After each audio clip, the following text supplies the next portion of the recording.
Moving closer, the woman told him she was there to check if he was still out of his mind, thinking he could abandon his family just to lower himself to being a low-class artist.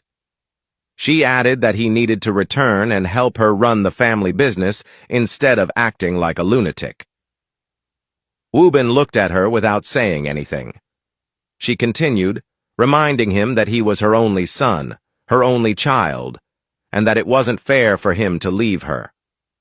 Cutting her off, Wubin told her to remind herself why he had left and why he vowed never to touch any of the family's money. He leaned in slightly, ensuring no one could hear, and accused her of murdering a good man who had loved her and given her everything, just to take his wealth. Surprised that he was still holding a grudge, his mother scoffed. She told him that the man had been 95 years old and dying, and all she had done was put him out of his misery. She added that she had worked hard for everything they had and needed his support. Wubin looked at her with disgust and told her she was wasting her time. He would never touch blood money. He walked away, leaving his mother standing there. That night, after the exhibition ended, Wubin and Minsu waited for the art buyer who had promised to collect the painting. Glancing at his watch, Wubin asked Minsu if she was sure the buyer had said they would come that evening. Before Minsu could answer, Yuna walked in. Both Wubin and Minsu were surprised to see her. With a huge smile, Yuna told them she was there to collect her painting. Wubin's expression changed. Disappointed and upset, he asked if she was the one who had bought it. She smiled and said yes.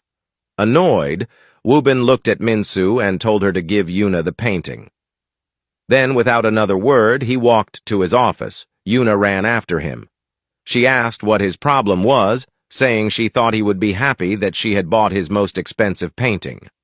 Annoyed, Wubin told her that he spent months creating his paintings, pouring all his effort and passion into them so that people who truly appreciated art would buy them.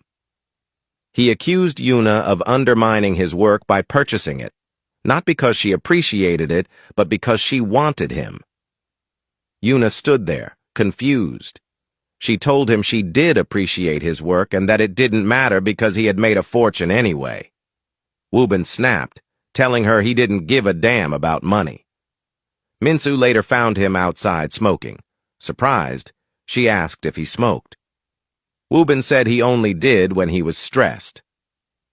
Minsu told him to make it up to Yuna because she was just young and in love.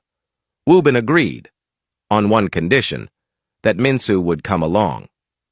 Minsu turned, looked at him, and agreed.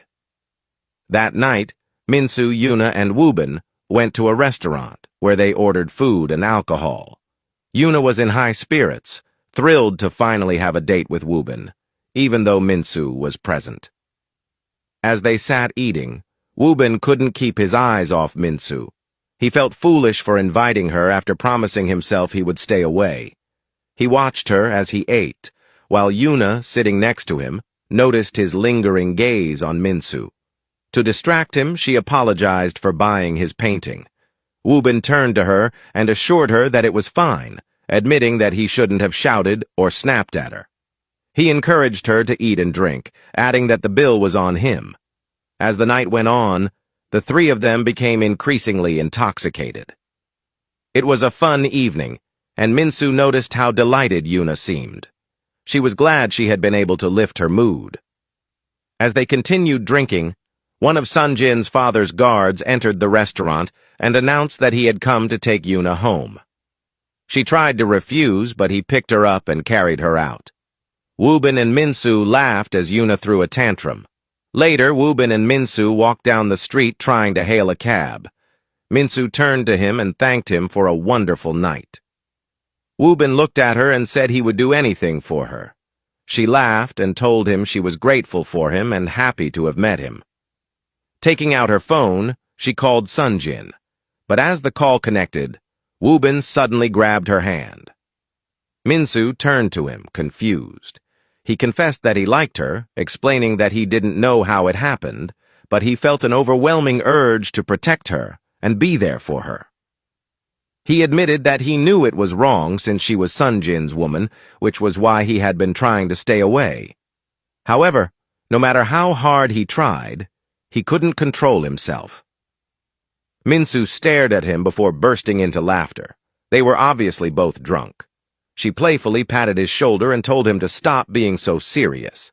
They laughed together, and she absent-mindedly put her phone back in her pocket, unaware that Sunjin had answered the call and had heard everything.